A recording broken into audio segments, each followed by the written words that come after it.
Yo, peace and two, what's up, y'all? Yours truly, D Prime 215 here. If you're watching, make sure you like, comment, share, and subscribe to yours truly. I'd appreciate that.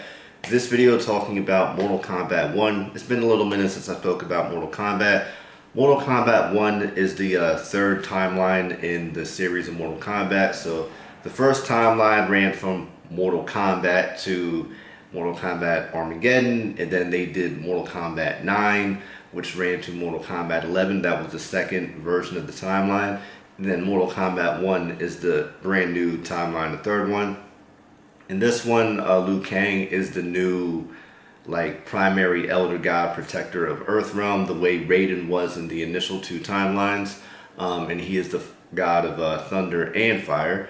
So Raiden is human. Sub-Zero and Scorpion are actually related to each other.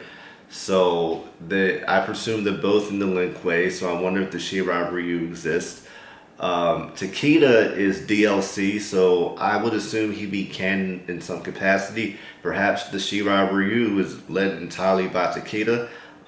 It's still not clear as of this video if Takeda is related to Kenshi or not, because remember, Takeda was Kenshi's son. Reiko is back, so that's cool. Havik is finally back in gameplay form, so that's great to see. My man Darius is back. He's a cameo character, so a number of characters aren't full-fledged playable, but they're cameos. So it makes me think of certain SNK games, King of Fighters, Art of Fighting, certain games along those lines. Even like Marvel vs. Capcom, where certain characters weren't full-on playable, but you could call them in and they would assist you with the combo and stuff. These cameo characters have their own moves, some of which are Fatal Blow / X-Rays, so it's like a tag team sort of situation, which is cool. Smoke he's back.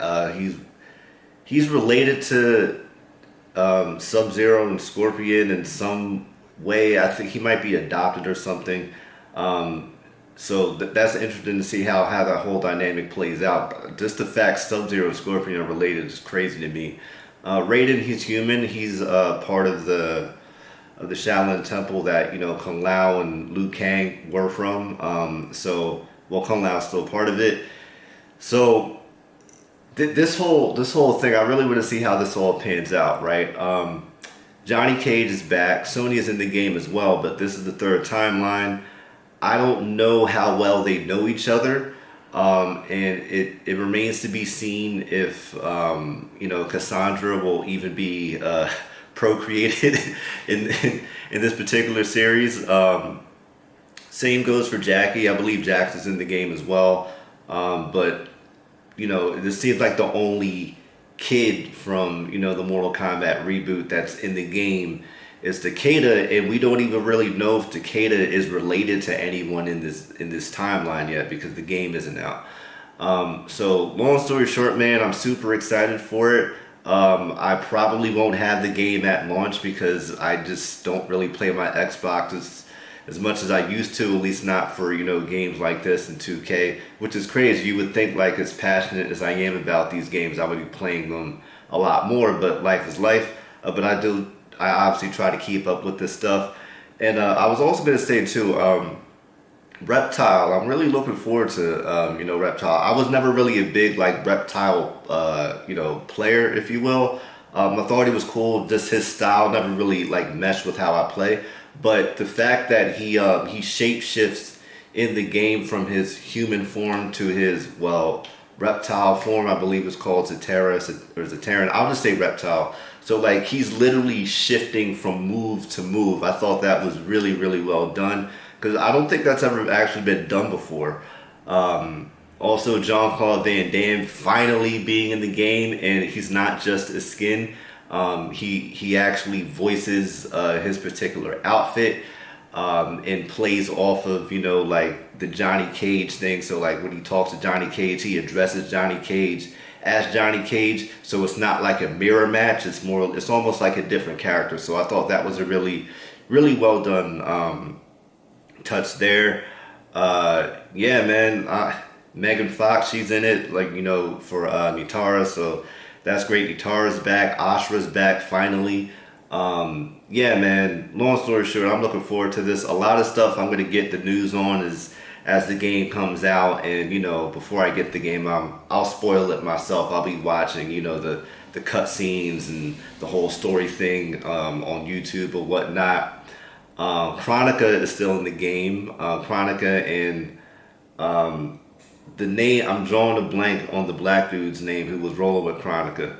I was about to call him Colossus, and that's obviously not Colossus. But anyway, why am I drawing a blank on his name?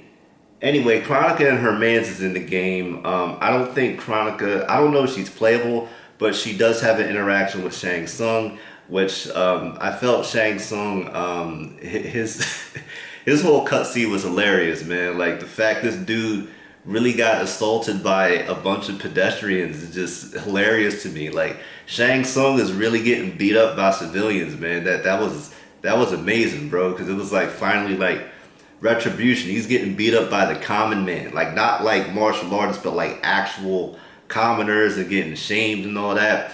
The Chronica shows up. She's like, she can show him the way. Then he has this really like maniacal look. Shang Tsung looks weird as hell in this game.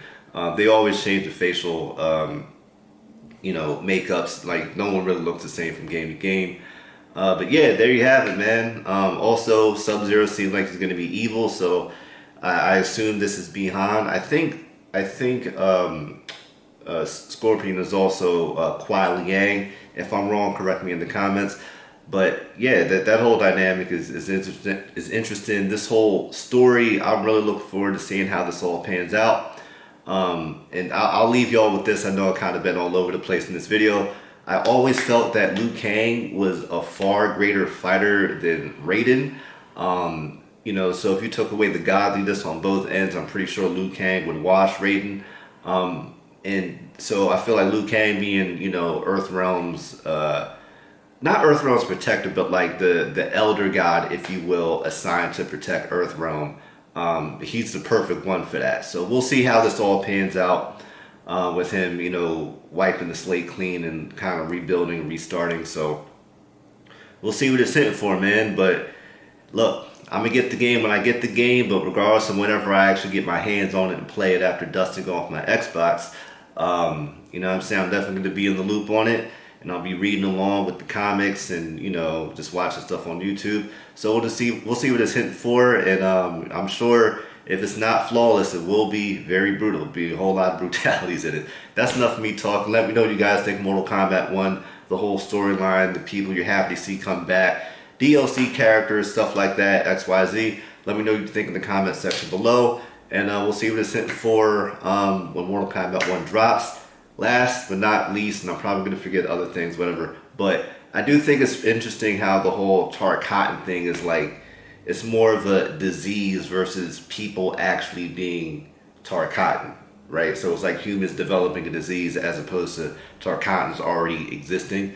So that was pretty interesting. But that's enough of me talking. I'm out again for like the 5th time. But till next time, man, thanks for watching. Make sure you like, comment, share, and subscribe to yours truly, DPron215. And, we'll see what it's hitting for when Mortal Kombat 1 comes out. All right, till next time. Peace.